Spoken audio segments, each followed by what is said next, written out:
जय हिंद, वंदे मातरम। दोस्तों, आज वीडियो लेके आया हूँ, बहुत ही ज़बरदस्त वीडियो है। आपने अगर इंडिया टीवी की जो डिबेट हुई थी एक्स मुस्लिम्स की, वो आपने देखी होगी। उसमें एक पब्लिक में से एक मौलाना उठते हैं और वो क्वेश्चन करते हैं कि भैया ये जो तीनों पैनलिस्ट बैठे हुए हैं तो इनको कुछ नहीं आता।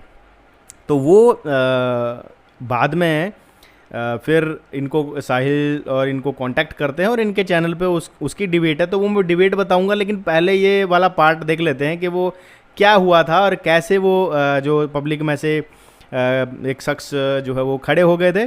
तो उसको देख लेते हैं फटाफट से। मैं वीडियो चलाता हूँ, उसके बाद फिर मैं अपने यहाँ पर रिएक्शन और रिव्यू दोनों दूंगा। अभी मजा आएगा ना भिड़ो। इन्होंने ऐसी कोई बात नहीं कही है। देशभक्ति पे सवाल, देशभक्ति पे तो बहुत कुछ बोल सकते हैं। अब आप आ गए इस पर बगावत कर रहे हैं। इनकी देशभक्ति पे कभी सवाल उठाया? हमने सिर्फ रेफरेंस मांगा। कौन सी यहाँ पे हदीस है? देशभक्ति का सवाल ही नहीं है। हम ये मानते हैं कि हिंदुस्तान का हर एक नागरिक, चाहे वो मुसलमान हो, चाहे वो हिंदू हो, चाहे वो क्रिश्चियन हो, वो कोई भी हो, देशभक्ति हमारी रगों में बहती है खून की तरह। देशभक्ति पे सवाल ही नहीं है। देशभक्ति पे सवाल नहीं है। सवाल इस चीज पे है। सुनिए जनाब, तस्लीम साहब सुनिए, तस्लीम साहब सुनिए। अच्छा आप बोलिए बोलिए बोलिए बोलिए बोलिए तस्लीम साहब हर एक से। हाँ बोलिए बोलिए। आप तीनों हजरात के जवाबात अल्हम्दुलिल्लाह मैं दूंगा इंशाल्लाह। पहली बात यह है कि देखिए हदीस पाक में है कि मैं यहदिहिल्लाहु फला मुज़िल्ल लहु व मैं युज़लिलु फला हादिय लहु। बिल्कुल। अल्लाह जिसे चाहे हिदायत दे तो उसे कोई गुमराह नहीं करता, और जिसे गुमराह कर दे उसे कोई हिदायत नहीं दे सकता। पहली बात। जवाब ले लेना। ठीक है, एक मिनट सुन ले आप। देखिए दुनिया के अंदर बेशुमार मजहब हैं, ठीक है, और उन तमाम मजहबों में इस्लाम में 4 किताबें नाजिल हुई बड़ी बड़ी, तौरात, ज़बूर, इंजील, कुरान। लेकिन इन तीनों किताबों में खुदावंद ताला ने यह नहीं कहा कि मैं इसको नाजिल कर रहा हूँ, मैं इसकी हिफाजत करूँगा। लेकिन जब कुरान नाजिल फरमाया पैगम्बर इस्लाम पर, तो फरमाया कि इन्ना नहनु नज़्ज़लना ज़िक्रा व इन्ना लहु लहाफ़िज़ून, कि मैं कुरान नाजिल कर रहा हूँ, मैं इसकी हिफाजत करूँगा। ऑब्जेक्शन, कुरान है वहाँ पे जिक्र की बात आई है। वहाँ पे जिक्र है, कुरान तो है ही नहीं। आप दिखाए कुरान कहाँ है? वहाँ पे वहाँ पे कुरान ही नहीं है, वहाँ पे जिक्र आया है। कुरान का लफ्ज़ ही नहीं है। को जो जिक्र अरे कुरान का लफ्ज़ कुरान नहीं में आ गया है। भाई। आप बोलिए कंप्लीट कीजिए। पहली बात। दूसरी बात ये अगर आपको मजहब इस्लाम झूठा लगता है तो मैं इस प्लेटफॉर्म से सारी दुनिया को चैलेंज कर रहा हूँ कि दुनिया के कितने भी बड़ा फलसफी हो, राइटर हो, या कितना ही बड़ा दानिशमंद और अकलमंद हो, वो ये नहीं कह सकता अगर वो अपनी किताब लिख रहा है कि मैं ये किताब लिख रहा हूँ, इसमें कोई गलती निकाल के दिखाए। कुरान करीम ने सारी दुनिया को चैलेंज करा है कि ज़ालिकल किताबु ला रैब फीहि हुदल लिल मुत्तकीन। मैं ये किताब नाजिल कर रहा हूँ। ये किताब नाजिल शुरू करने से पहले अल्लाह रब्बुल इज्जत ने चैलेंज कर दिया कि मेरी किताब में गलती निकाल के दिखाओ। पहली बात। और दूसरी बात, एक का जवाब ले लो ना। मैं ये कह रहा हूँ, देखिए मैं बड़ी रिस्पेक्टफुली मैं किसी रिलीजियस फिगर का नाम भी नहीं लूंगा, ठीक है। अभी आपने जो बोला उसमें कि कोई इसमें गलती निकाल के दिखाए, तो ये अगर वो कोशिश कर रहे हैं तो इस पर एतराज क्या है? तो मुझे एतराज नहीं, मैं इनसे दिए नहीं जा रहे, मैं दे रहा हूँ। मैं तो आप वहाँ बिठाते भाई के लिए। पहली बात, आप जिजिया की बात कर रहे थे, इन्होंने नहीं बताया। जिजिया कहते किसे? एक ले मैं बता रहा हूँ आपको। जिजिया उसे कहते हैं कि जब आप किसी सल्तनत में रहेंगे तो वहाँ का जो हाकिम है, आपसे जिजिया लेगा अगर आप गैर मुस्लिम है, और उसके बदले आपको क्या देगा? तहफ़्फ़ुज़ फराहम करेगा। आपकी जान की, आपकी माल की, आपकी इज्जत की, आबरू की हिफाजत वो लेगा। इस बात का जिजिया लेता है। हुकूमत हमसे टैक्स नहीं लेती। जवाब दीजिए। ये वो मौलाना थे जिन्होंने पब्लिक से खड़े होकर बोला और ये बोला कि ये जो 3 बैठे हैं जो इस्लाम की तरफ से बैठे हैं, इनको कुछ नहीं पता, इनसे जवाब नहीं दिया जा रहा, इसलिए मैं जवाब दे रहा हूँ। बाद में ये शख्स साहिल भाई को करते हैं कांटेक्ट, फ़ोन पे होती है बात और इनकी डिबेट हो जाती है फिक्स। अब डिबेट फिक्स हो गई है और अब हम अगला पार्ट देखेंगे जिसमें ये डिबेट होगी। तो डिबेट में ये लोग, अभी इसने कहा कि उनको कुछ नहीं आता, मैं लेता हूँ। अब ये भी वहाँ पर अकेला नहीं आया, ये अपने गुरु को लेके आया। उस्ताद है, उस्ताद अपने उस्ताद को लेके आया, उस्तादों के उस्ताद। अभी जो नेक्स्ट जो क्लिप है वो मैं ऐड करता हूँ, थोड़ी बहुत बढ़िया डिस्कशन है, सुनिएगा ज़रूर। अभी मजा आएगा ना भिड़ो। कुछ सीखना है, बस यही मकसद है। किसी को नीचा दिखाना ये मकसद बिल्कुल नहीं है। तो विदाउट एनी डिले मैं ऐड करता हूं मौलाना अरफीन रब्बानी साहब को। मौलाना अस्सलामु अलैकुम वरहमतुल्लाह, और आपका इस्तकबाल है मेरे शो। वालेकुम अस्सलाम व रहमतुल्लाह। अरफी रब्बानी। मौलाना अरफीन साहब, आपके जो उस्ताद मोहतरम है मौलाना, ये वही शख्स है जो अभी इंडिया टीवी पे भी बोले थे पब्लिक में से। मौलाना मशकूर साहब, क्या उन्हें भी आप स्क्रीन पे ले लेंगे? और ये है उनके अस्सलाम वालेकुम उस्ताद मशकूर साहब। वालेकुम अस्सलाम। जी, खैरियत से हैं आप लोग? अल्हम्दुलिल्लाह, अल्लाह का करम। जी, तो आप कैसे मौलाना, जी हम भी ठीक है। मौलाना, आपसे रिक्वेस्ट है कि ज़रा अपना तारुफ बता दें, ताकि उसके बाद हम असल जो हमारा डिस्कशन है सीधी तौर पे उसके आ जाएंगे। जी, मेरा नाम सैयद मशकूर हसन है और मैं जामिया अरबिया मशकुतिया में पढ़ाता हूँ। जी, और मैंने मदरसा अमीनिया से जो है वो फरागत हासिल की है, जी, इस्लामिक मदरसे से, और अब उसी के अच्छा। सिलसिले में मैं खिदमत अंजाम दे रहा हूँ। जी, आप पढ़ाते भी हैं ना? जी जी जी, मैं पढ़ाता हूँ। अच्छा, मौलाना अरफीन, बहुत शुक्रिया मौलाना मशकूर साहब। मौलाना अरफीन साहब, जरा आप भी थोड़ा अपना तारुफ शॉर्ट में पेश कर दीजिए। जी, मैं तो एक अदना सा तालिब इल्म हूँ और मैं तो इस्लाम का खादिम हूँ बस, और यह है कि बच्चे पढ़ाता हूँ मैं भी। अच्छा, तो आपको कमेंट में बिल्कुल एक दूसरे को जो है गलत नाम से किसी को कोई गाली नहीं देगा, कुछ अब्यूसिव वर्ड यूज नहीं करेगा। जो हमारे मेहमान हैं, आप लोगों को बहुत ध्यान रखना पड़ेगा कि जो दोनों हजरात है ये हमारे लिए मोहतरम है, हमारे मेहमान हैं। कोई भी ऐसे अल्फाज इनके लिए इस्तेमाल नहीं करेगा जो उनको पसंद ना आए और ना हमें पसंद आए। तो इस बात का खास ख्याल रखिएगा। हम कुछ यहाँ सीखने के लिए और कुछ समझने के लिए ये डिस्कशन कर रहे हैं, तो इस बात का आप लोग प्लीज़ ख्याल रखिए। मौलाना साहब, डिस्कशन हम इस तरीके से करेंगे कि हम अपने एतराज़ आपको बताएंगे, ठीक है, और उसके बाद आपको मौका मिलेगा 5 मिनट का, या आप 5 मिनट रख लेते हैं ताकि पॉइंट टू पॉइंट डिस्कशन हो और लोगों को जो है कुछ सीखने समझने भी मिले। तो अभी रूल सेट हो रहे हैं, ये सेट हो रहे हैं कि कुछ पॉइंट रखे जाएंगे, हर बंदा अपनी लिमिट में बोलेगा, तो डिबेट इस तरह से होती है। तो मैं वो हिस्सा काट देता हूँ, थोड़ा सा आगे मैं करता हूँ इसको, और फिर आपको जो टू द पॉइंट बात है वही सुनाऊंगा। पहला जो हमारा मौजू था, जो फर्स्ट टॉपिक था, वो ये था कि हज़रत आयशा जो है उनकी जब हज़रत मोहम्मद साहब ने जब उनके साथ निकाह किया तो उनकी उम्र तकरीबन नहीं, हज़रत आयशा की खुद की हदीस है बुखारी में, अगर आप कहेंगे तो मैं वो शेयर जी जी, बताइए, थी सही है, ठीक है। वो 6 साल की थी और हज़रत मोहम्मद साहब जो है वो तकरीबन 52 साल के थे, और जब रुखसती हुई तो हज़रत आयशा जो है वो 9 साल की थी और हज़रत मोहम्मद साहब जो है वो 55 साल के थे। तो मेरा सबसे पहला सवाल, और इसमें अगर एडम को कुछ ऐड करना है तो वो भी कर सकता है, मेरा सबसे पहला सवाल आपसे ये है कि क्या मैंने जो ये बात कही आप मानते हैं कि ऐसी हुआ था? जी ठीक है, पहला ठीक है। अच्छा, मुझे ये बताइए कि चाइल्ड मैरिज जो होती है, बाल विवाह जो होता है, उसको आप सही समझते हैं या गलत समझते हैं? जी हज़रत आप बोलो। जी, बाल विवाह अगर जो है वो बच्चा नाबालिग है और प्यूबर्टी को नहीं पहुंचा है तो फिर उससे शादी नहीं हो सकती। लेकिन निकाह होना और शादी होना दो अलग अलग टॉपिक हैं, दो अलग अलग चीज़ें हैं। हज़रत आयशा रज़ी अल्लाह ताला अन्हा से हुजूर सल्लल्लाहु अलैहि वसल्लम का 6 साल की उम्र में निकाह हुआ। सिर्फ रुखसती जो है वो उस वक्त हुई जब वो प्यूबर्टी को पहुंच गई और बालिग हो गई। अच्छा, समझा आप? और हुजूर सल्लल्लाहु अलैहि वसल्लम ने 6 साल की उम्र में निकाह करके 3 साल तक इंतजार किया उनके बालिग होने का। जब वो बालिग हो गई और पूरी तरह गिरोथ हो गई तो फिर उनसे रुखसती हुई, रुखसती कर ली गई। जब लड़की की गिरोथ मुकम्मल हो जाती है और उसे, सॉरी स्टॉप कर रहा हूँ, ध्यान से देना, ये इनके जो बोलने का स्टाइल है ना वो मेरे को बड़ा अच्छा लग रहा है, ठीक है, बड़ा अच्छा लगा मेरे को इनको बोलने का स्टाइल, गिरोथ, ठीक है। तो कुछ ऐसे चीज़ें हैं तो ये बोल रहे हैं, लाइक अभी थोड़ी देर में फिर कुछ बोलेंगे। तो गिरोथ होती है, गिरोथ, तो सुन लेते हैं क्या गिरोथ हो रही है।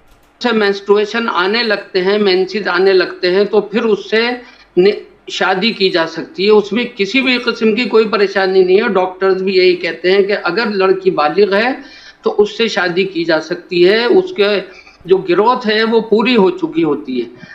तो उस ज़माने के अंदर भी, और आपको मैं बता दूं एक बात के, जो मुल्क इक्वेटर पर वाक़ हैं वहाँ रहने वाले लोग जो हैं उनकी ग्रोथ जो है वो बहुत जल्दी होती है। अरब जो है, सऊदी अरब जो है वो इक्वेटर पर वाक़ है, गर्म मुल्क है। गर्म ममालिक में लड़कियां जल्दी बालिग होती हैं और उनकी नशोनुमा पूरी हो जाती है 9 साल की उम्र में। 9 साल की ये हर मुल्क का अलग अलग कायदा है। कुछ ममालिक में देर से होती हैं लड़कियां बालिग। बालिग का मतलब समझते हैं आप? जी मेंस्ट्रुएशन स्टार्ट हुआ उसको आप बुलूग हाँ से जी उसे बालिग कहते हैं। बहुत से मुल्कों में लड़कियां देर से बालिग होती हैं, तो वहाँ पर जो है शादी देर से की जाती है। अलग अलग ममालिक में अलग अलग जो है कानून है इस सिलसिले में। अफ्रीका के ममालिक में जो है ज़्यादा छोटी उम्र की उसमें हो जाती है, और कुछ ममालिक में बड़ी उम्र की कैद है, 18 साल की कैद उसमें लगाई है। और आपके चाइना के अंदर जो है वो 21 साल की उम्र है लड़कियों से शादी की, क्योंकि वहाँ ग्रोथ रेट जो है वो कम है।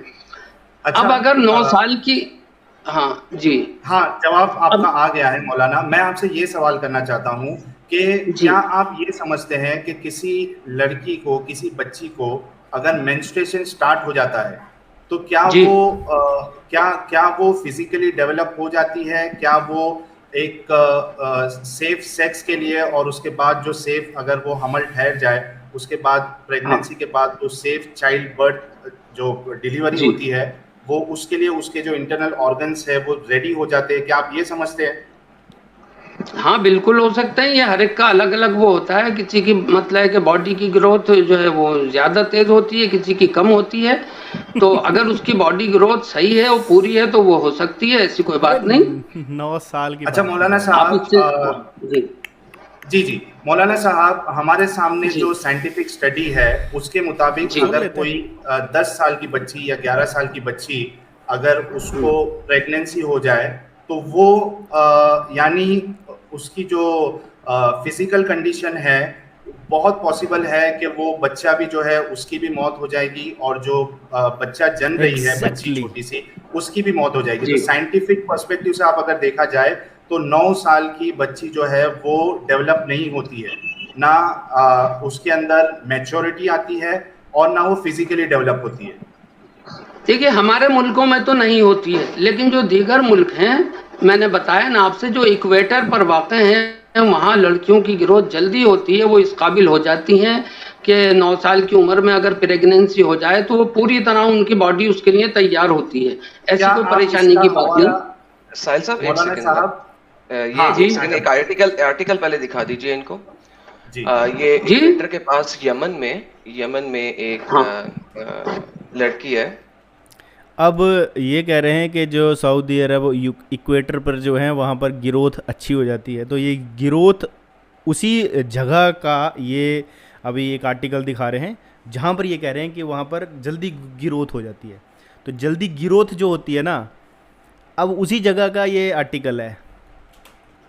13 साल की उम्र की थी, उसकी शादी हुई उससे 3 दुगने बंदे की उम्र से, और वो तीसरे दिन इंटरनल ब्लीडिंग की वजह से उसकी मौत हो गई बिकॉज ऑफ सेक्स। और ये बड़ा फेमस वाकया है। आपने मौलाना साहब पढ़ा इसको? क्योंकि एक ये है, एक 8 साल भी है। यमन में अक्सर ये हरकत हो रही हैं, तो काफी बच्चियों की वफात हुई है इसी वजह से। 13 साल। अब हजरत आयशा रजी अल्लाह जो है वो तो सिर्फ 9 साल की थी, ये लड़की। देखिए ऐसा कुछ एक्सेप्शंस होते हैं इसके अंदर, एक्सेप्शंस होते हैं, और अगर कोई मतलब 1-2 केस ऐसे हो जाएं तो वो एक्सेप्शंस में शुमार होते हैं, उनकी कोई गिनती नहीं हुआ करती है। और हुक्म जो है वो आम हालात पर लगाया जाता है, जो मतलब अक्सरियत पर, मेजॉरिटी पर हुक्म लगता है। अच्छा, दूसरी बात यह है कि हजरत आयशा से जो निकाह करने का मसला था, आप उसे बिल्कुल दुनियावी अंदाज से न लें। हुजूर सल्लल्लाहु अलैहि वसल्लम का मंशा बिल्कुल ये नहीं था कि जिसको लोग कहें कि वो जो है वो उन्होंने कुंवारी लड़की से शादी की और कई शादियाँ की, कि उनको दरअसल इस्लाम की तबलीग करनी थी, और इस्लाम की तबलीग करने के लिए, फैलाने के लिए उनको सारे वसाइल और सारे असबाब इख्तियार करने पड़े। उनका घर जो था सुनिए, उनका घर जो था एक गोया के एक रिलीजियस स्कूल भी था, तो उनको इनको ऐसी लड़की की भी ज़रूरत थी जो छोटी उम्र की हो। छोटी उम्र की लड़की का जहन साफ होता है और वो जल्दी एक बात को कबूल कर लेती है, जहन नशीन कर लेती है, ज़्यादा उम्र तक उसके ज़िंदा रहने का इम्कान होता है। तो और दूसरे हज़रत आयशा बहुत ज़हीन और फ़तीन थी, बहुत ज़्यादा समझदार थी, उनका हाफ़ज़ा बहुत अच्छा था। तो हमारे मज़हब के अक़ीदे के मुताबिक अल्लाह रब्बुल इज़्ज़त ने उनको हज़रत आयशा को हुज़ूर सल्लल्लाहु अलैहि वसल्लम के निकाह में दिया, क्योंकि एक लड़की को घर में लाना और उस तालीम देना हमारे मज़हब में बग़ैर निकाह के जायज़ नहीं है। एक घर में एक लड़की अकेली नहीं रह सकती और उसके लिए निकाह करना ज़रूरी था। वहाँ निकाह सिर्फ़ और सिर्फ इस वजह से किया कि वो इस्लाम की तालीम उनको दे सकें और एक लड़की जो है ऐसी तैयार कर सकें जो औरतों के जो ख़ास मसाइल हैं ना, औरतों से रिलेटेड जो इस्लाम में बहुत सारे मसाइल हैं, उनको वो लड़की सीख सके और हुजूर सल्लल्लाहु अलैहि वसल्लम की वफ़ात के बाद एक अरसे तक जिंदा रहने की वजह से ज़्यादा अरसे तक वो उन मसाइल को फैला सके। अच्छा, समझे नहीं आप? जी आपकी बात समझ आई। साहिल भाई जस्ट 1 मिनट, मैं थोड़ा सा कुछ चंद सवालात को जाहिर कर दें यहाँ पे। हज़रत साहब, आपकी ये बातें बिल्कुल अपनी जगह पे दुरुस्त हुए बिल्कुल, लेकिन at the same time problem ये है कि नबी पाक सल्लल्लाहु अलैहि वसल्लम ने जिस दिन उनसे रुखसती ली उसी दिन उनके साथ जो शादी के बाद वाला काम होता है वो अंजाम दी। ये एडम सीकर हैं, ये पाकिस्तान से हैं, तो अपना फेस नहीं दिखाते हैं ये, लेकिन इनको भी काफ़ी नॉलेज है। ठीक है, ये हमारे पास बेशुमार अहादीस इसके ऊपर मौजूद हैं। आई होप आप इससे डिनाई नहीं करते। तो हाँ, तो उसमें क्या परेशानी है? जब एक लड़की जो मैच्योर हो गई है हजरत, तो देयर इज नो प्रॉब्लम। हाँ हजरत, फॉर द इंटरकोर्स। हजरत देखें, मुझे भी तो बोलने का मौका देना। 5 मिनट्स का हमने आपकी बात सुनी, मुझे सवाल तो रख लेने, अभी तो मैंने सवाल ही नहीं रखा। अच्छा जी। अब यहाँ पे प्रॉब्लम 2-3 तरह के आ जाते हैं। पहला प्रॉब्लम तो ये आ जाता है कि जो भी आपकी बात है वो अपनी जगह साइड पे, लेकिन हम इस वक्त बात कर रहे हैं उनकी सेक्स के ऊपर, सॉरी मेरे पास और कोई लफ्ज नहीं है माजरत के साथ, के ऊपर बात कर रहे हैं। हम बिस्तरी के ऊपर बात कर रहे हैं। अच्छा, दूसरा जो मेजर यहाँ पे मसला ये आ जाता है, जो कि पहले आपको डिस्क्राइब फरमाया हमने। आपने यहाँ पे बताया कि वो प्यूबर्टी को पहुंच चुकी हुई थी, यानी कि उनको हेज आना शुरू हो चुके हुए थे, लेकिन किताबुस्सित्ता में किसी जगह पे नहीं लिखा, किसी भी किताबुस्सित्ता के अंदर कोई हदीस नहीं है जो ये एक्सप्लिसिटली एक्सप्लेन करे कि उनको हेज आना शुरू हो गए। बल्कि सही बुखारी की, एक सेकंड सर, मैं एक अपना सवाल पूरा कर लूं, बल्कि सही बुखारी की हदीस 6130 के अंदर फतहुल बारी ने अपनी एक्सप्लेनेशन के अंदर बताया है कि वो जब गुड़ियों से खेल रही थी हजरत मोहम्मद सल्लल्लाहु अलैहि वसल्लम के घर में आके, ठीक है, क्योंकि रुखसती 9 साल के बाद हुई थी, तभी मोहम्मद साहब अपने घर में लेके आए थे उनको, तो वो इसलिए उनको अलाउड था क्योंकि वो प्यूबर्टी को अभी तक नहीं पहुंची थी। ये फतहुल बारी इमाम हजर अस्कलानी बता रहे हैं, एक्सप्लेन कर रहे हैं, तफसीर लिख रहे हैं सही बुखारी 6130 की। सर माइक आपका। देखिए, ऐसा है, प्यूबर्टी पर पहुंचने के बाद, मैच्योर होने के बाद भी लड़की के अंदर जो है वो कुछ बचपने वाली आदतें बाकी रहती हैं, ऐसी कोई बात नहीं है उसमें, वो थोड़ी और टाइम के बाद जो है खत्म होती हैं। नहीं सर, यहाँ पे फतहुल बारी लिख रहे हैं एक्सप्लिसिटली, नहीं सर, फतहुल बारी एक्सप्लिसिटली लिख रहे हैं कि खेलना गुड़ियों से हराम है, लेकिन हजरत आयशा के लिए अलाउड था क्योंकि वो अभी तक हेज के अय्याम को नहीं पहुंची थी। सर ये एक्सप्लिसिट है, हेज के अय्याम। और प्लस मैंने बताया कि किताबुस्सित्ता के अंदर, सुन्ना की जो किताबुस्सित्ता, उसमें किसी जगह पे नहीं लिखा कि हजरत आयशा रजी अल्लाह को हेज आना शुरू हो गया था 9 साल की उम्र में। अगर मैं गलत कह रहा हूं हजरत, आप मुझे हदीस नंबर और सारा कुछ बता सकते हैं। अब यहाँ पर एडम सीकर जी ने विद प्रूफ बता दिया, मौलाना की जो बात थी वो गलत साबित हो जाती है यहाँ पर। ठीक देख रहे हैं, 1 मिनट, कहाँ की बुखारी? बुखारी उधर होगी तो देखिए ये तो आप गलत बात कह रहे हैं। हजरत आयशा जो थी वो मैच्योर हो गई थी और मैच्योर होने के बाद ही जो है वो उनसे जो है वो रुखसती हुई है। और मौलाना इसकी दलील आपके जिम्मे है, क्योंकि हमने जो हदीस बताई देखिए एक्सप्लेनेशन में उसकी एक्सप्लेनेशन आप देखिए, फतुल बारी का बाकायदा हवाला दिया है पेज 1। देखिए हर बात की जो है वो दलील, हर बात की दलील नहीं दी जा सकती है। कॉमन सेंस से भी कुछ बातें समझ में आती हैं।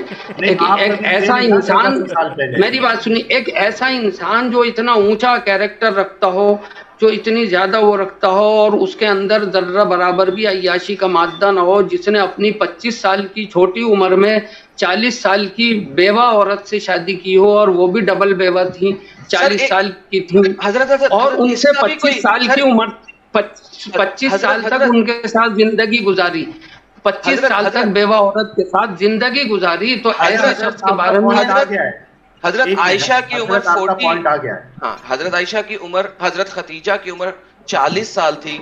ये भी किसी सही हदीस और सनद के साथ मौजूद नहीं है। हजरत कोई एक आपके इल्म में नहीं होगा, हमारे इल्म में तो है, ऐसी बात नहीं है। आपके इल्म में नहीं होगा, देखिए हम जानते हैं बात को। सर इस पे मेरा चैलेंज है हजरत, मैं बहुत माजरत के साथ, आप मेरे मौल्लिम हैं, मेरे बहुत बुजुर्ग हैं, लेकिन हजरत अगर आप मेरे पास आ जाएं तो मैं आपको किताबें खोलकर दिखा दूंगा। ठीक है, मैं आपसे इस प्लेटफॉर्म पर इतनी तफसील से बात नहीं कर सकता। इसमें इस तरह सवाल पर सवाल निकलते चले जाएंगे। हमने अपना इस्लामी उसूल जो है वो आपको बतला दिया है, इसमें किसी किस्म के शक और शुबे की गुंजाइश नहीं है। मौलाना और हजरत आयशा से जो एक मिनट मोहतरम मौलाना, इसमें दो चीज आई है कि हजरत आयशा जो है जब उनकी रुखसती हुई तब वो बालिग थी, यानी बुलूगत को पहुंच गई थी, इसकी आपके पास दलील नहीं है। ठीक है, दूसरा बिल्कुल दलील है हमारे पास, तो पेश दलील है हमारे पास। आप मेरे पास आइए, मैं आपको दलील दिखाऊंगा। अभी नहीं है आपके पास? नहीं, मैं आपको दिखाऊंगा जब आप यहाँ आएंगे, जब दिखाऊंगा। ऐसे इस पर अब ये डिबेट करने आ गए हैं, पर इनके पास कोई भी प्रूफ नहीं है। प्लेटफॉर्म पर ये ऐसी बात नहीं हो सकती। देख रहे हैं मौलाना, आपको 4000 लोग। अब मैं आपको किताब खोलकर यहाँ नहीं दिखा सकता, मैं आपको नंबर बता दे, हम खुद सर्च कर लेंगे। आप नंबर बता दे कौन सी हदीस में है।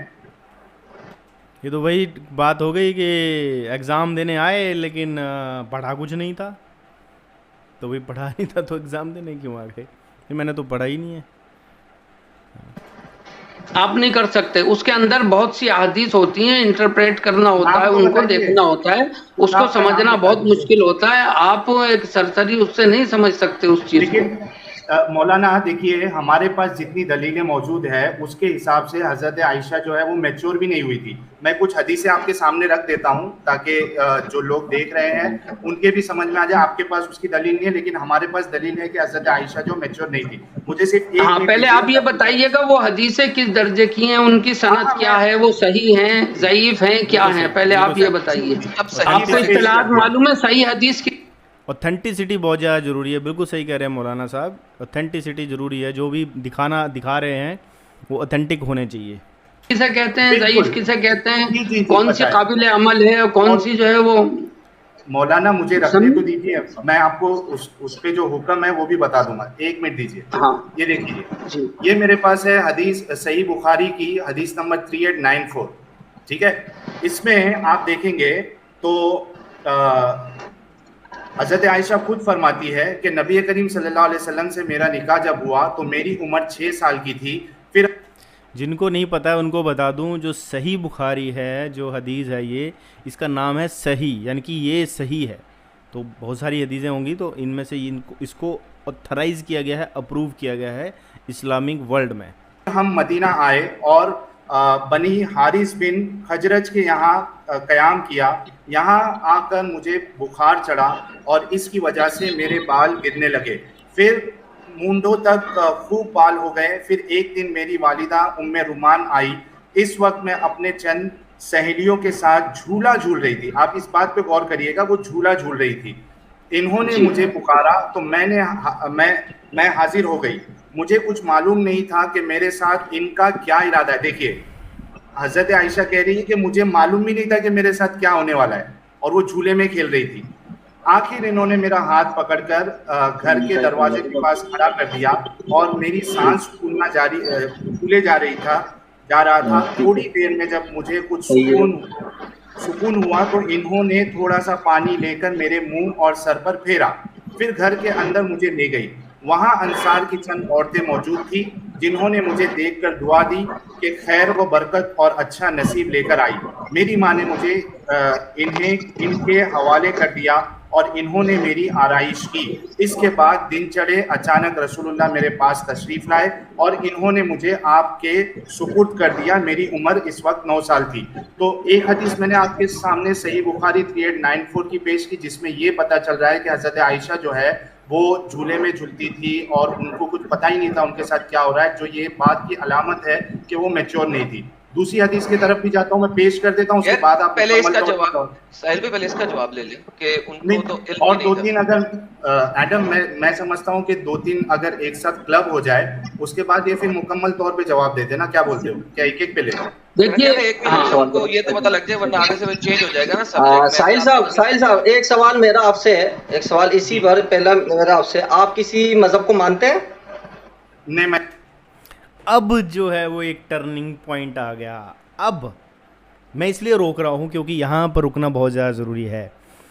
इस जगह पर ये बात यहाँ पर प्रूफ कर दी इन्होंने कि भैया कैसा कहीं भी नहीं लिखा है। अब इनको पता चल गया कि भाई लिखा नहीं है। अब ये कैसे बात को घुमाते हैं मौलाना साहब, ये आप सुनिए। मैं नहीं मानता हूँ। फिर जब आप किसी मजहब को नहीं मानते तो फिर आपको किसी मजहब पर एतराज करने का हक भी नहीं हासिल होता। नहीं, आप तो खुद राजी हुए थे ना जनाब के आपके नहीं, जब यार नहीं, एक बात तो बताएं। हाँ बिल्कुल, तो दे रहा हूँ मैं। अब इतना ही है कि ये कह रहे हैं कि आप किसी मजहब को मानते हैं, तो इन्होंने कहा नहीं मानता क्योंकि ये तो एथिस्ट हैं, है ना।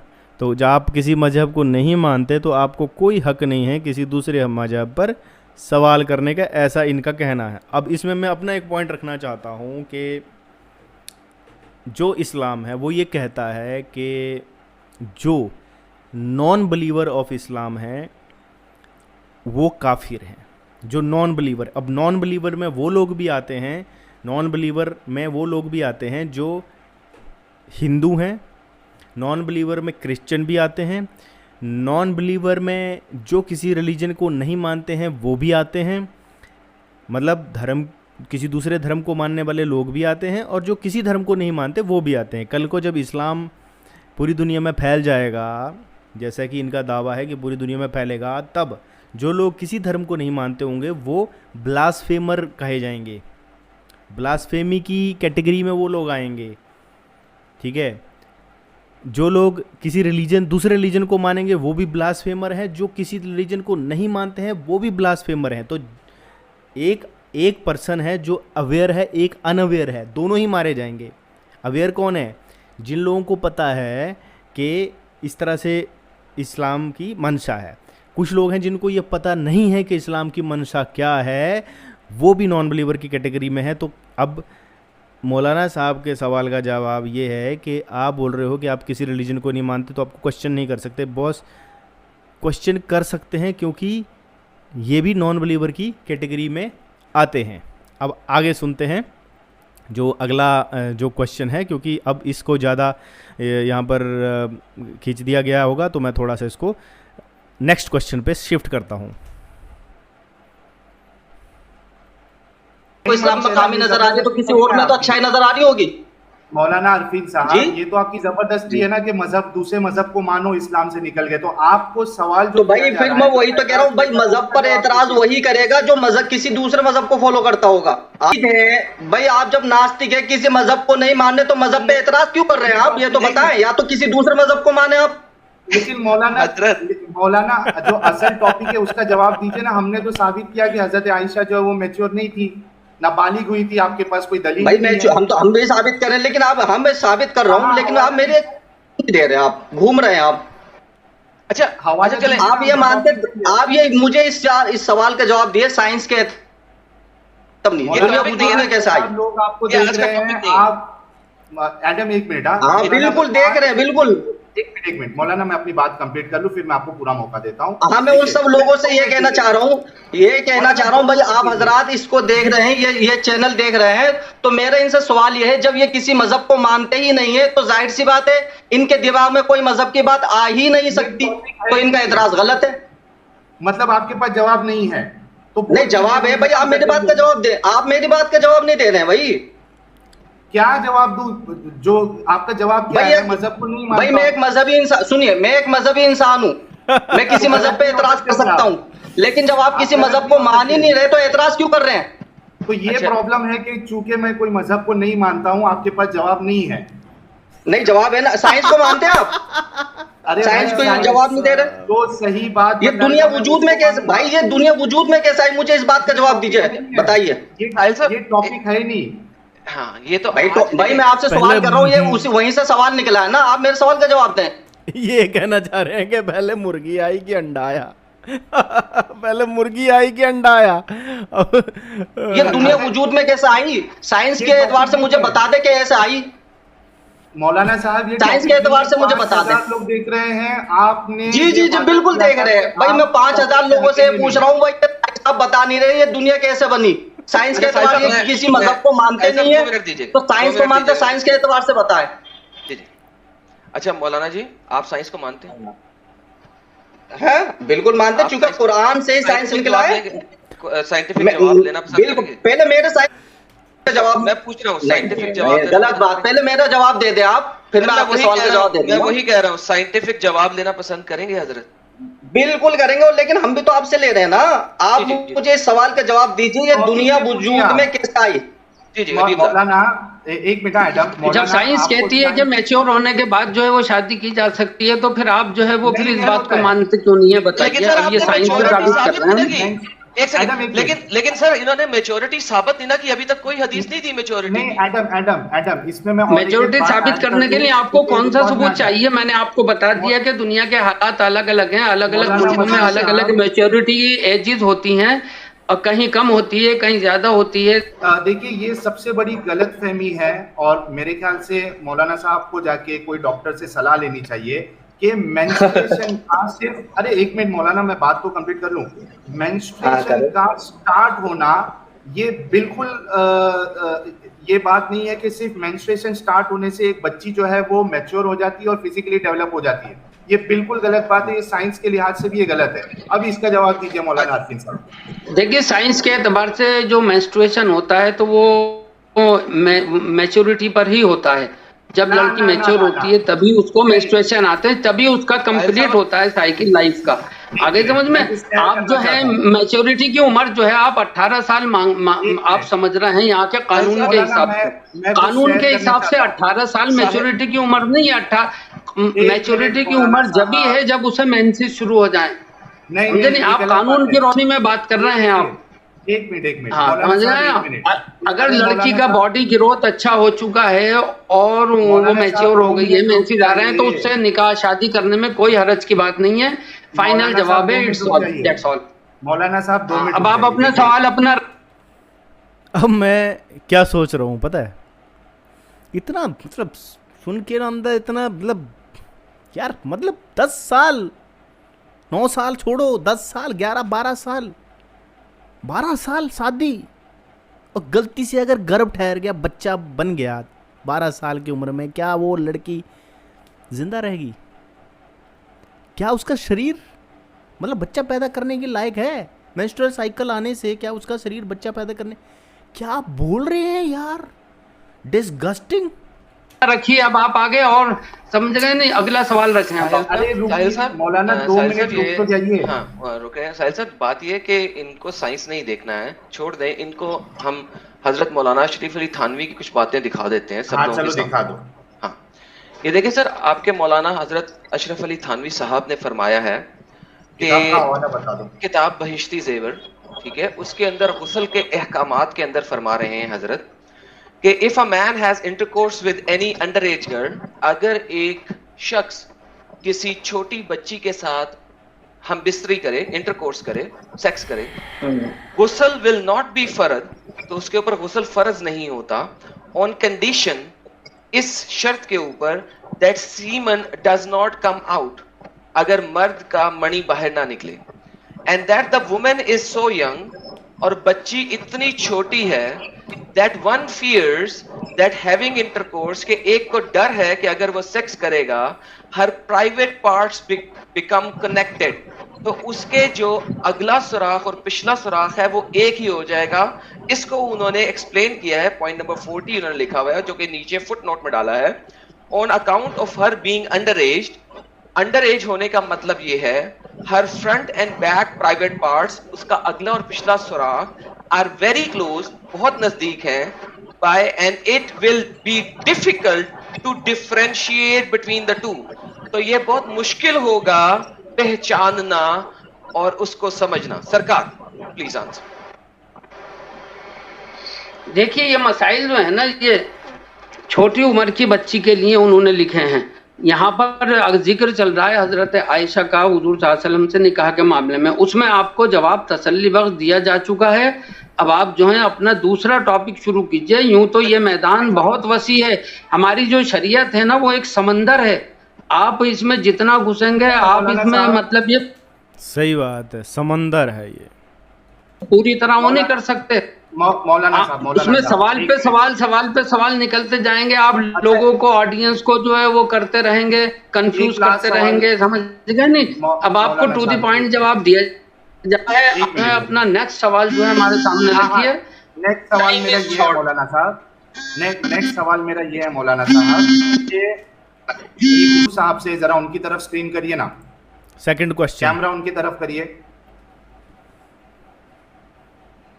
कैमरा मौलाना मशकूर साहब की तरफ करिए। आवाज वॉइस नहीं आ रही तुम्हारी, the voice is not coming. मैं कह रहा हूं कि कैमरा जो है मौलाना साहब आप लीव करके फिर से रीजॉइन करिए। एडम मैं समराइज कर देता हूं। हाँ, समराइज कर, लेकिन इन्होंने हमें कोई प्रूफ अभी तक नहीं दिया कि हाँ वही मैं समराइज कर देता हूँ। प्लीज एडम मैं समराइज कर देता हूँ। हुआ ये था कि बैक स्टेज में हमारी बात हुई थी कि 4 टॉपिक पे हम डिस्कशन करेंगे 11:30 पे, और मौलाना ने कहा था कि टॉपिक से बाहर कोई सवाल नहीं होगा। सही कह रहा हूँ एडम? सर एब्सोल्युटली, बल्कि उन्होंने बाइंड किया था टॉपिक से हटना नहीं है, टॉपिक से हटना नहीं है। आप जितने लोग देख रहे हैं 5,500 लोग देख रहे हैं, मौलाना ने हमसे ये वादा लिया था या ये बात रखी थी कि हम टॉपिक से हटेंगे नहीं, सवाल आपके टॉपिक पे होना चाहिए। उसके बाद हमने मौलाना साहब को कुछ बातें बताई कि हजरत आयशा जो है वो मैच्योर नहीं थी, बल्कि एडम ने कहा कि वो बुलूगत तक पहुंची भी नहीं थी, यानी मेंस्ट्रुएशन भी स्टार्ट नहीं हुआ था, और उसके रेफरेंस में हमने फतहुल बारी का हवाला दिया बुखारी की हदीस से, यानी बुखारी की हदीस बताई और फतहुल बारी में जो एक्सप्लेनेशन दिया है वो हमने बताया। 2 चीज़ बताई, और मौलाना मशकूर साहब ने ये कहा कि नहीं हमारे पास दलील है कि वो बालिग थी, लेकिन उन्होंने पेश नहीं किया। हम बार बार इसरार करते रहे, उनसे मांगते रहे कि वो दलील दे दे, लेकिन उन्होंने पेश नहीं किया, बल्कि ये कहा कि आप हमारे पास आइए और हम आपको बताएंगे। तो ये उन पे एक उधार है।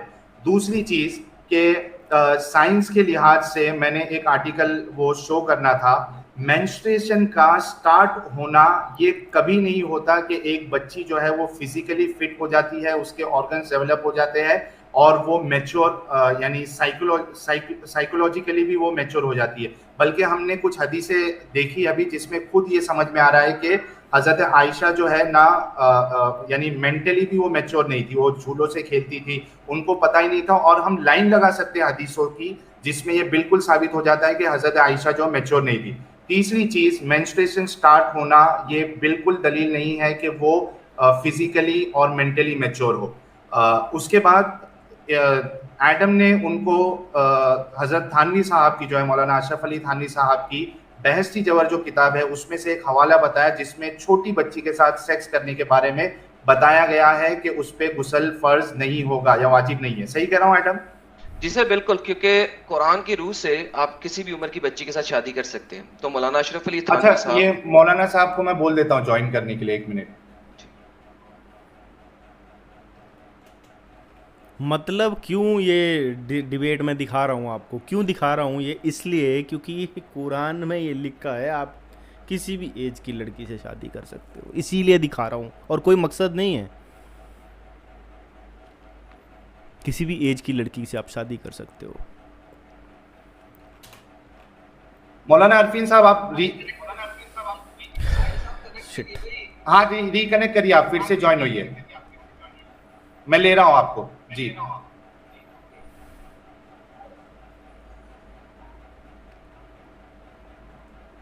अच्छा, ये फिर से रीजॉइन हो रहे हैं। दोस्तों, आप सभी लोगों ने देखा कि मौलाना के पास जो है वो कोई जवाब नहीं है, ना साइंसी लिहाज से ना हदीस की रोशनी में।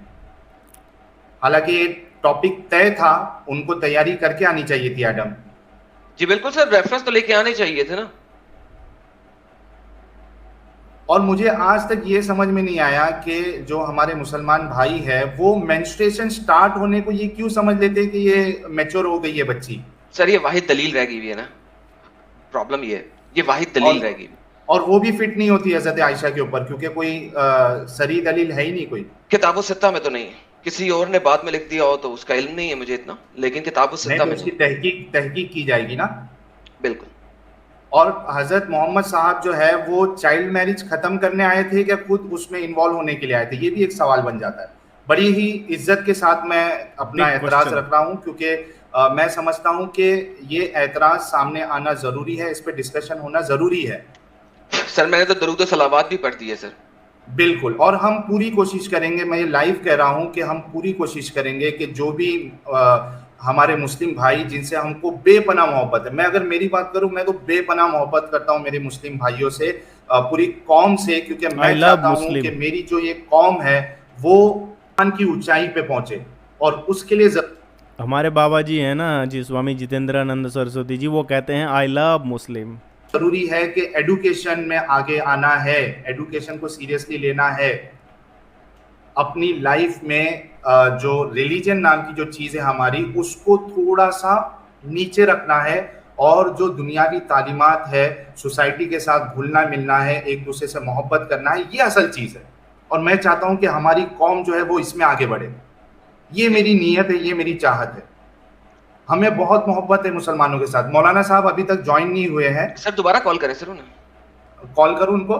जी दोबारा कॉल करें सर। वो मौलाना साहब क्यों नहीं ज्वाइन? 65 की 4 सूरह तलाक की आयत नंबर 4 जिसके अंदर लिखा हुआ है लम युहिदना, ये किस वजह से है सर?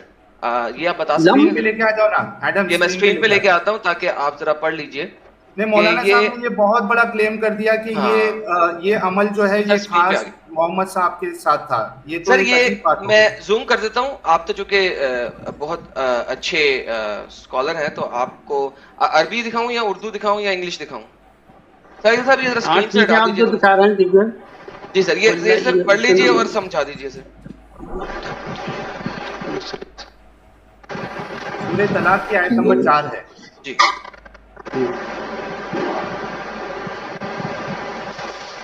वल्लाहि यस्ना मिनल महीज मिन निसाइकुम इन तबतुम फइद्दतुहुन्ना सलासतु अशहुर वल्लाहि यहिज़्ज़ुना। जी तो आप क्या पूछना चाहते हैं इसमें? सर इस आयत मुबारका के मुताबिक हजरत, ऐसी औरतें जिनको कभी भी हेज ना आया हो, जब आप उनको तलाक नहीं हुए, हाँ कभी भी हेज नहीं अभी तक आया, Let me tell you about this amazing. जब आप उनको तलाक दें तो उनके ऊपर इद्दत लाजम है। सर क्या फरमाते हैं सर इसके बारे में? तो इसका मतलब छोटी बच्चियों के साथ शादी तो जायज है इस्लाम में, आम हुक्म है। आप इसे दोबारा लगाइए स्क्रीन पर, ये जो आयत लगाई है आप।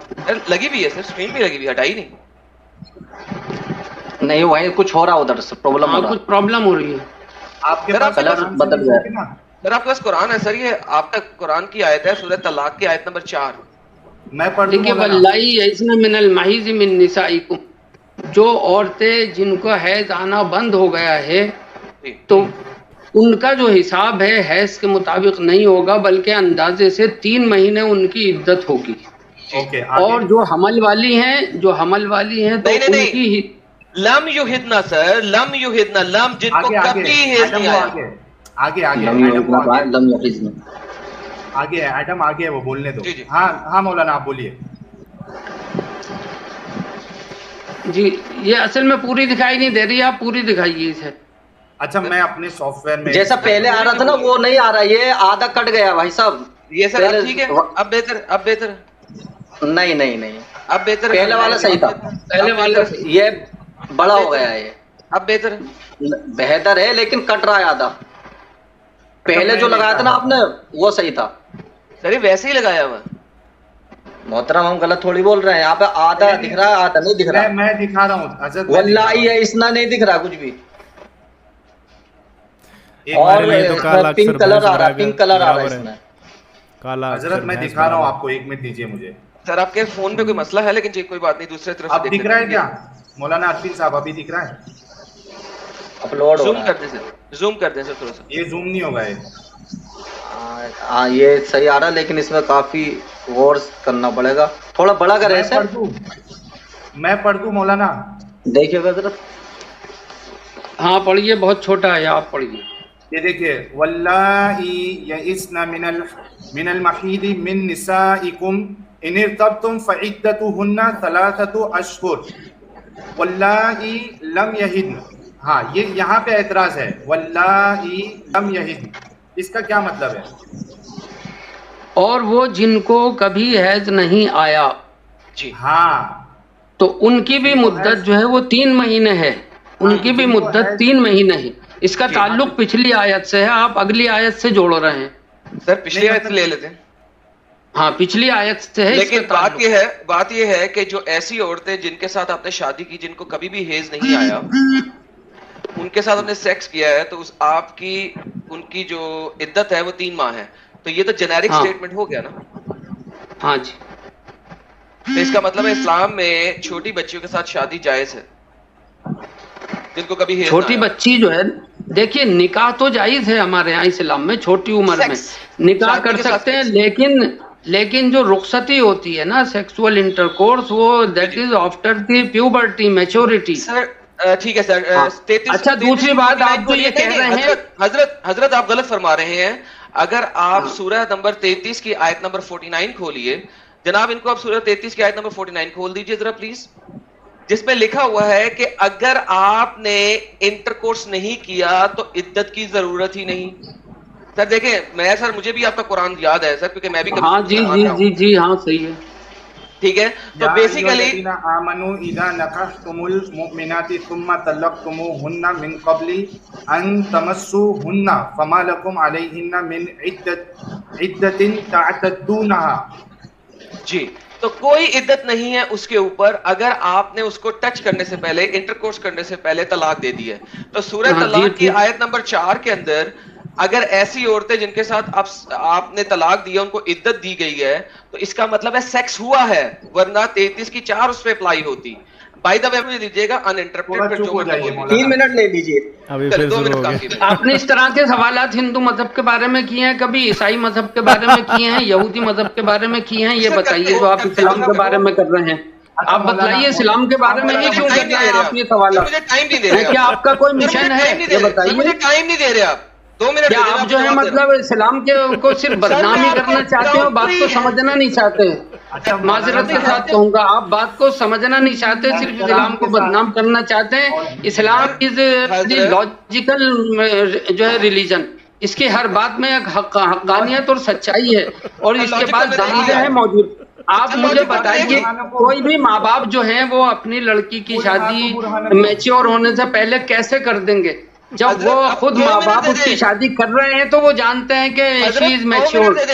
हजरत 2 मिनट दे दें, आपको पूरा कॉम्प्रिहेंसिव जवाब देता हूँ, बीच में इंटरप्ट ना कीजिएगा प्लीज। मैं स्क्रीन ये लेके आ रहा हूँ, स्क्रीन लेके आ रहा हूँ, 1 मिनट रुको। हाँ जी ले आइए आप। अच्छा मौलाना बीच में नहीं बोलिएगा, मैं आपको चलिए ले पालक पे आ जाइए, ले मुझे इसलिए हंसी आ रही है कि मौलाना साहब बहुत ही मतलब डिसेंट बनते हैं, बहुत ही डिसेंट हैं, मतलब जितने अदब से इतने सारी चीज़ों से बात कर रहे हैं तो बहुत ही डिसेंट है मौलाना साहब। पालक भाई छोड़िए, वहाँ तो आप जो है ना कासिर होगा जवाब देने से। ले पालक पे आ जाइए। 2 मिनट तो देते हैं, भी देते हैं। वहाँ पे जब बोली कि लॉजिकल दीन है, हमने लॉजिकल दीन के बारे में सारा कुछ दिखाया जिसका जवाब इन लोगों के पास नहीं था। नंबर दूसरी बात, इन लोगों ने नहीं है भाई है। 1 सेकंड सर, क्यों बीच में बोल रहे हैं? बोलने देना, मुझे कलाम करने दे, रुक जाए, रिलैक्स करें सर, रीसेट करें मेरा टाइम, 2 मिनट मुझे पूरा दें। सबसे पहले हमने बात की थी कि अपना एविडेंस प्रेजेंट करें। किसी भी हजरत ने कोई एविडेंस प्रेजेंट नहीं किया, कुछ भी एविडेंस नहीं दिया, कोई दलील नहीं दी, सिर्फ बातें रखी हैं। हमने हर चीज दलील के साथ प्रेजेंट की है, नंबर 1। नंबर 2, इन हजरात ने कहा अगर आप किसी दीन को नहीं मानते तो फिर आपसे बात नहीं कर सकते। भाईजान आप खुद आए हमारे पास बात करने के लिए, नंबर एक बात। नंबर दूसरी बात, इट डज नॉट मैटर कि मोहम्मद साहब ने, हजरत मोहम्मद सल्लल्लाहु अलैहि वसल्लम ने के शरा के अंदर लिखा हुआ है, और ये दोनों हजरात इमाम अबू हनीफा को मानते हैं। मैं इमाम अबू हनीफा की अभी हदाया वॉल्यूम नंबर 2 फिका और शरा की किताब दिखा सकता हूं, जिसके अंदर उन्होंने, इमाम अबू हनीफा ने रेफरेंसेस दे दे के कोट किया हुआ है कि इस्लाम के सिर्फ दो ही चीजें, दो ही घर है। एक घर है जो कि लड़ाई का, और दूसरा घर है अमन का, और अमन का वो घर है जहां मुसलमान गालिब है, और क़यामत तक ये लड़ाई जारी रहेगी सबके साथ। वहां पे ये नहीं लिखा हुआ कि साहिल जैसे नास्तिकों के साथ लड़ाई नहीं जारी रहेगी, सबके साथ जारी रहेगी। अगर ये कहते हैं अभी खोल के दिखाता हूं, और अगर लिखा हुआ तो फिर ये कहेंगे कि हाँ हमने पढ़ा नहीं था, मैं दिखा सकता हूं अभी के अभी। उसके बाद तीसरी बात, मोहम्मद साहब ने, हजरत मोहम्मद ने तमाम धर्मों के साथ अटैक किया और किसी धर्म वाले को नहीं छोड़ा, किसी को नहीं बख्शा।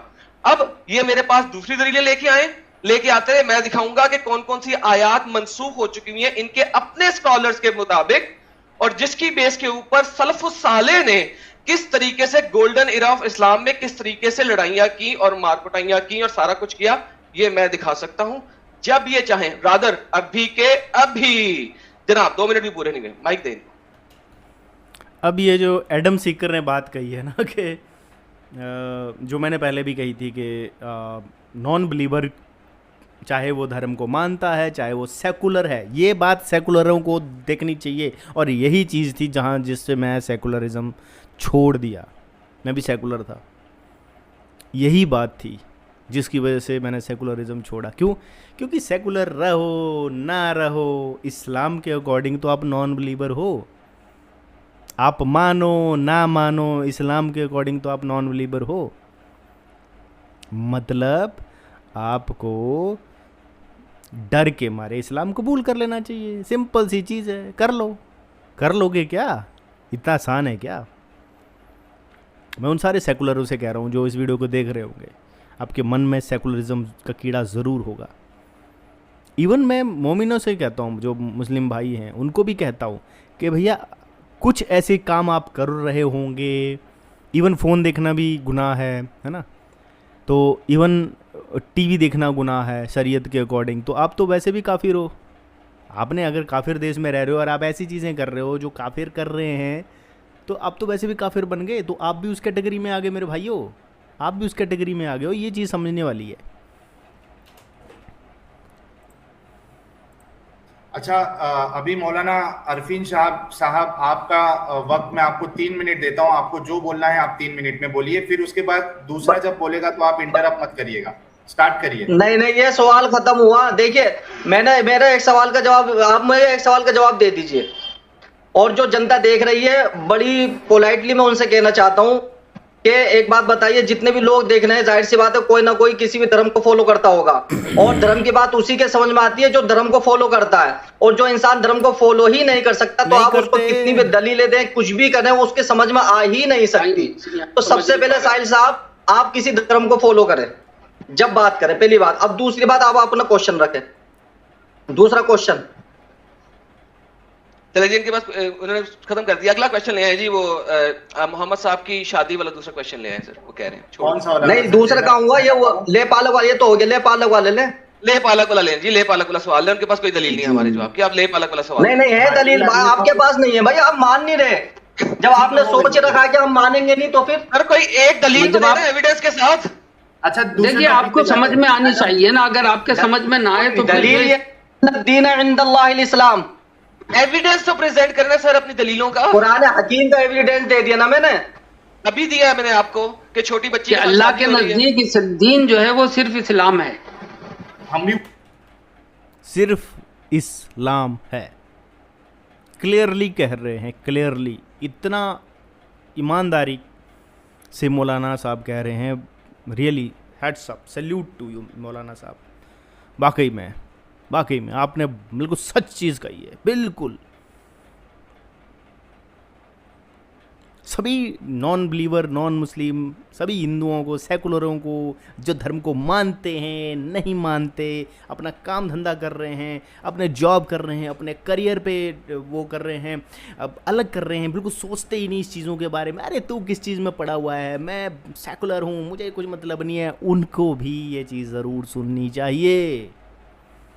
वही कहते हैं कि ये दावा करता है इस्लाम के दूसरा कोई मजहब जो इसकी कोई औकात ही नहीं है, औकात ही नहीं है, यही बात है ना। बाकी सब मजहब धर्म जो भी है वो सब गलत है, यही कहना चाह रहे हैं ना आप? नहीं, गलत की नहीं कहा, गलत को कौन हम गलत कब कह रहे हैं? ये तो अल्लाह ताला कह रहा है कि अल्लाह के नजदीक, अल्लाह के नजदीक जो सबसे बेहतरीन मजहब है वो इस्लाम है। अल्लाह ताला ने इसके उसूलों की वजह से इसको, हम किसी धर्म को बुरा नहीं कह रहे हैं। नहीं, बुरा नहीं, वो सही है या गलत है? दूसरे धर्म जो है वो सही है या गलत है? भाई हम तो अपने धर्म की बात कर रहे हैं, हमारा धर्म सच्चा है, हर इंसान अपने अपने धर्म को सच्चा बताता है। अब आप तो किसी धर्म को मानते भैया, आपको कैसे बताया? आप किसी धर्म को मान करके आइए ना। एक मिनट, अल्लाह कहता है भाई आप मुझे बताओ, मैं फला धर्म को फॉलो करता हूँ, फिर मैं आपसे उसी धर्म पे बात करता हूँ। जो धर्म कौन से धर्म को फॉलो करता चाहिए साहिल साहब, इनको बैसाखियां चाहिए, इनको बैसाखियां चाहिए। बैसाखी आपको चाहिए भाई, आप ये बता किस धर्म को फॉलो करते हैं? नहीं फॉलो करते मेरे भाई, मैं हाथ जोड़ के कह रहा हूँ। एक सवाल का जवाब, साहिल साहब एक सवाल का जवाब नहीं दे रहे आप। क्या आप पूछो, क्या है? मैं आपसे बहुत ही पोलाइटली पूछ रहा हूँ, बहुत ही अदब के साथ में। जब आप किसी धर्म को नहीं मानते, चलिए कोई बात नहीं, मुझे ये बता दीजिए ये जो दुनिया है ये वजूद में कैसे आई? सर आप मुझे बता दें अल्लाह मियां वजूद में कैसा है, तो हम दुनिया का वजूद बता देंगे आपको। तो लो, सवाल मैंने करा, जवाब जिम्मेदारी आपकी बनती है कि आप किसी धर्म को मानते हैं, साइंस को मानते हैं। साइंस क्या कहती है भाई? साइंस क्या कहती है कि कैसे दुनिया वजूद में आई? आप एक स्टेप पीछे जाकर रुक जाते हैं। अल्लाह मियां, अरे भाई साइंस को मानते हैं आप? साइंस को मानते हैं? अभी आपको बताता हूं सर, अल्लाह मियां जो हैं उनकी कुछ सिफात हैं, जिनमें से एक सिफत है प्यार करना। अगर दुनिया बनाने से पहले अल्लाह मियां अकेले थे और उनके साथ कोई नहीं था, तो इसका मतलब है वो अपनी सिफात में कमजोर थे, ज़ईफ थे, क्योंकि वो किसी से प्यार उस वक्त नहीं कर सकते थे, क्योंकि कोई और चीज नहीं थी। जरा मुझे जवाब दीजिए प्लीज। आप ये बताइए दुनिया वजूद में कैसे आई, ये बता दीजिए। बताया तो है आपको बताया था, जिस तरीके से अल्लाह मियां का वजूद आप नहीं एक्सप्लेन कर सकते। आप कैसे, दुनिया कैसे वजूद में आई, ये कायनात कैसे वजूद में आई, एटमॉस्फेयर ये सब बना दी, मेरे खुदा ने बना दी। लेकिन मैं ये बता रहा हूँ कि अल्लाह मियां प्यार कैसे करते हैं, मुझे ये समझा। कौन से खुदा ने बनाई? आप जो ये कह रहे हैं कि खुदा ने बनाई है, क्या खुदा मानते हैं? अच्छा, मुझे खुदा को मानते हैं आप? खुदा को अगर मानते हैं तो फिर आपके उसके रसूलों को भी मानिए और उसके बताए हुए कानून को भी मानिए। जब खुदा मौजूद है तो उसने अपने बंदों के लिए कानून भेजा है कि तुम्हें जिंदगी, दुनिया में जिंदगी गुजारनी है। देखिए दलील तो आपके पल्ले पड़ ही नहीं सकती, क्योंकि आप जो हैं वो मजहब को मानते ही नहीं हैं। ये बातें मजहबी लोग जो मान सकते हैं, लेकिन जो इनकार करता है वो नहीं मान सकता। अब आप अपना अगले सवाल के बारे में बताइए, अगर आप आगे बढ़ाना चाहते हैं। एक मिनट, किसी और धर्म पे एतराज है आपको? अरे भाई मुझे तो हर चीज पे एतराज है, थोड़ा रुक जाओ। किस पे? एक आध बता दे भाई, हिंदुइज्म पे किस किस पे एतराज है आपको, एक उसको भी बता दे। सुन लीजिए, मैंने ये वहाँ टीवी, इंडिया टीवी पर भी कहा था, मेरे लिए रिलीजन का कॉन्सेप्ट ही मेरे लिए फेक है, ये मैंने क्लियर कर दिया है। अब जो हमारा असल टॉपिक था, तो फिर रिलीजन पे बात मत कीजिए आप। तो फिर रिलीजन पे बात क्यों कर रहे हैं जब आप कॉन्सेप्ट है ही नहीं? आप बोले ना। और करेंगे तो सिर्फ आप इस्लाम पे करेंगे। आप ये पूछे कि राम जी ने जो शादी की थी सीता से, वो 6 साल की थी नहीं थी? आपने कभी उनसे सवाल नहीं किया, कभी डिबेट नहीं किया? आपसे पूछेंगे, बताइए। आप किताबों में लिखा है कि राम जी ने जो शादी की थी सीता से, वो 6 साल की उम्र में की थी। आपसे करेंगे, और ये सीता के खुद अल्फाज हैं। सर जब सीता जी को जो है वो 18 साल की उम्र में वो उसने रावण ने अगवा किया था, किडनैप किया था, तो उसने ये सीता के अल्फाज दिए थे कि मैं 12 साल तक उनके साथ रही हूँ। स्वामी जितेंद्र जी को लेके आए। देखिए आप सब तरफ देखिए, आप मतलब सिर्फ इस्लाम को निशाना मत बनाइए। आप सब चीजों को सब अगर आप अब ये सवाल स्वामी जितेंद्रानंद जी से पूछेंगे, वो एक ही चीज बोलेंगे, भाई इसका जो जवाब है घर वापसी। तो मौलाना जी, ये जो आपने सवाल किया है ना सीता जी के ऊपर, तो इसका एक ही जवाब है। मैं जितेंद्रानंद सरस्वती जी की तरफ से कह रहा हूँ, आपको इसके जवाब मिलेगा कि आप गो घर वापसी। ठीक है, इसका जवाब है घर वापसी। घर वापसी कर लो, और कोई जवाब नहीं है इसका। हैं तो सब धर्म वालों की वो आप डिबेट कीजिए, उनके सवाल आई लव मुस्लिम, घर वापसी। लीजिए उनसे जवाब लीजिए। मौलाना साहब देखिए, अब मुझे म्यूट करना पड़ेगा अगर आप लोग बोलने ही नहीं देंगे। या तो वक्त तय कर लेते हैं कि 2 मिनट हम बोलेंगे, 2 मिनट आप बोलेंगे, बीच में मत बोलिए, हमको मौका दीजिए। आप हमारे मेहमान हैं, हम आपका इतना एहतराम से आपको वक्त दे रहे हैं, हमसे ज्यादा वक्त दे रहे हैं, हमारी भी थोड़ी सुन लो। मैं ये आपसे ये कह रहा हूँ कि दूसरी जगह अगर कोई चीज गलत है तो उसका मतलब ये नहीं हो गया ना कि आप सही हो जाते। करेक्ट। आपकी गलती दूसरी जगह की गलती से सही नहीं हो जाती। बिल्कुल सही कहा।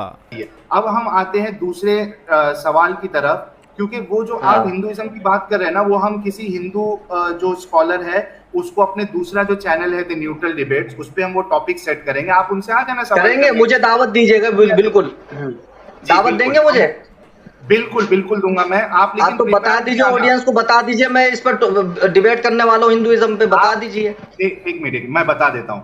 प्रॉब्लम यह है कि मैं आपको कितना तड़पा अंदर से भाई, मौलाना साहब की कितनी तड़प है हिंदुइज्म पे डिबेट करने की, कितने सारी चीज़ें इनके अंदर, मतलब बहुत सारी चीज़ें भरी हुई हैं हिंदुइज्म के ऊपर, बहुत सारे मसाला है इनके पास डिबेट करने के लिए।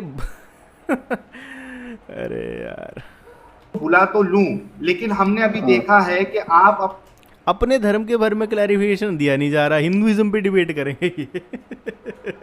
अरे अपने इस्लाम पे तो क्लैरिफिकेशन दे दो, जो क्वेश्चन पूछे उनके तो जवाब नहीं दिए भाई साहब ने।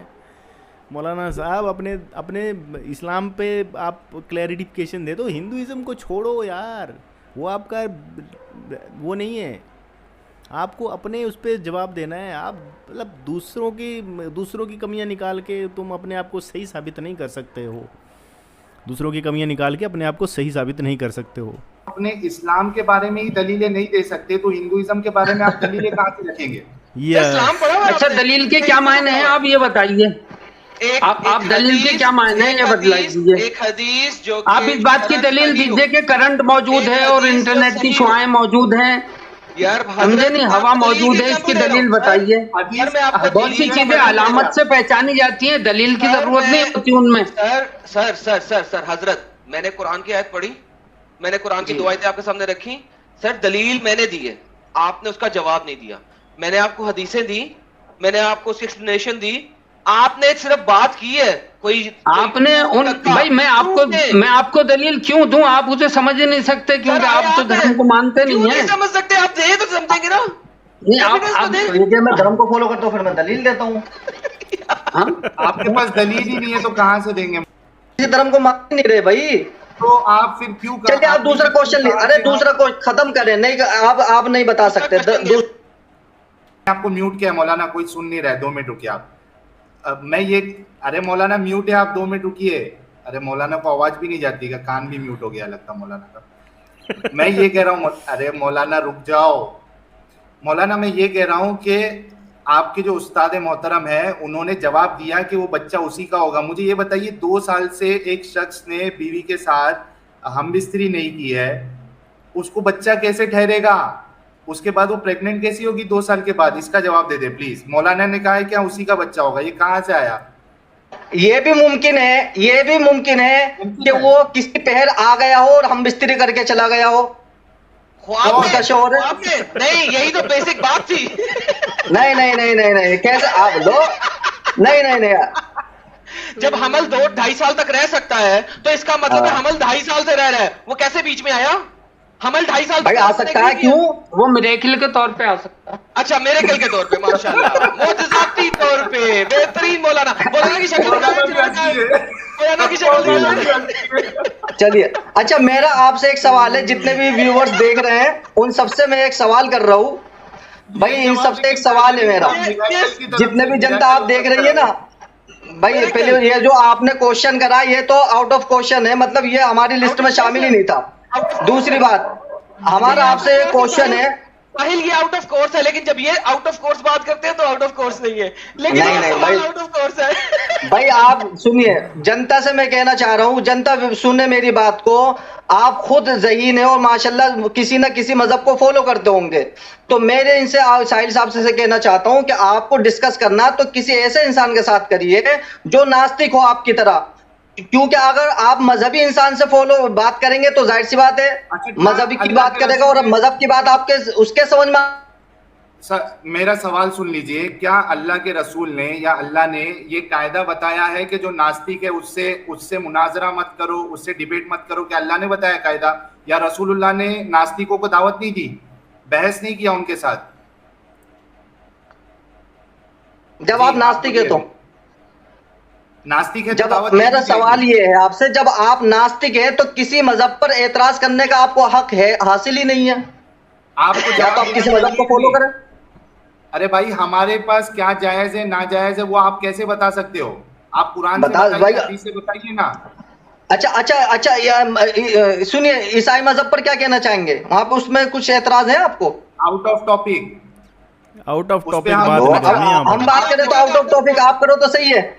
नहीं, एक मिनट एडम, मैं एक बात बोलता हूँ। मौलाना आसिफ साहब, आपको ईसाइयत पे डिबेट करना है तो मैं मेरा जो दूसरा चैनल है द न्यूट्रल डिबेट्स, उस पे आपकी डिबेट सेट करवा देता हूँ। क्या टॉपिक पे बात करेंगे? कौन सा? मेरा एक चैनल है द न्यूट्रल डिबेट, जितने लोग देख रहे हैं वो उस चैनल को भी सब्सक्राइब कर ले, मैं लिंक दे देता हूँ। नहीं, बिल्कुल, मैं हजरत ईसा अलैहिस्सलाम को भी फॉलो करने वाला बंदा हूँ, वो मेरे नबी हैं, ठीक है? मैं जी डिबेट किस टॉपिक पे? ईसाई मजहब पे क्या एतराज है वो बताइए। चाहेंगे ईसाइयत पे इस सिलसिले में? भाई सवाल तो आप करेंगे, हम तो जवाब देंगे। सवाल करें आप ईसाइयत पे हमसे। आपसे क्यों जवाब लेंगे? वो तो किसी क्रिश्चियन से लेंगे भाई। हेलो, तो एतराज तो बताए मेरे भाई, एतराज तो बताए। आपको एतराज क्या है ईसाई मजहब पर? यार भाई, मुझे एतराज नहीं है, आपको एतराज है ना। मैं आप कह रहे हैं मेरे साथ आइए। यार आप एक मुसलमान है, आपसे ईसाइयत या हिंदुइज्म हम सीखेंगे? वो किसी क्रिश्चियन अरे हम मदरसे वाले सब सिखा देंगे, आप करें तो सही बात। हम सारे मजहब, तो ये भाई साहब ने बोला कि हम मदरसे वाले हैं, सब रिलीजन्स की स्टडी करते हैं, सारे रिलीजन को सिखा देंगे, हिंदुइज्म भी सिखा देंगे। किसी को अगर हिंदुइज्म सीखना हो ना तो ये मौलाना साहब जो है ना हमारे, ये मौलाना साहब, ठीक है, इनको कांटेक्ट कीजिएगा। ये वाले आगे वाले, ठीक है, ये आगे वाले, ये मौलाना साहब, देख लो इनका चेहरा। किसी को हिंदुइज्म सीखना है, किसी को क्रिश्चियनिटी सीखनी है, किसी भी धर्म को सीखना है तो इन मौलाना साहब के पास ज़रूर जाइएगा। और इसके आगे जो डिबेट है वो बस कटड़म बटड़म है, कोई ज़्यादा कुछ हुआ नहीं। जितना इन्होंने दावा किया था इंडिया टीवी पे उतना कुछ यहाँ पर हुआ नहीं। तो उम्मीद करता हूँ दोस्तों आपको ये डिबेट सुनकर जो है वो काफ़ी मतलब अच्छा लगा होगा। और काफ़ी लंबी डिबेट है लेकिन मैंने कुछ कट करके आपको सिर्फ इम्पोर्टेंट चीज़ें ही बताई हैं।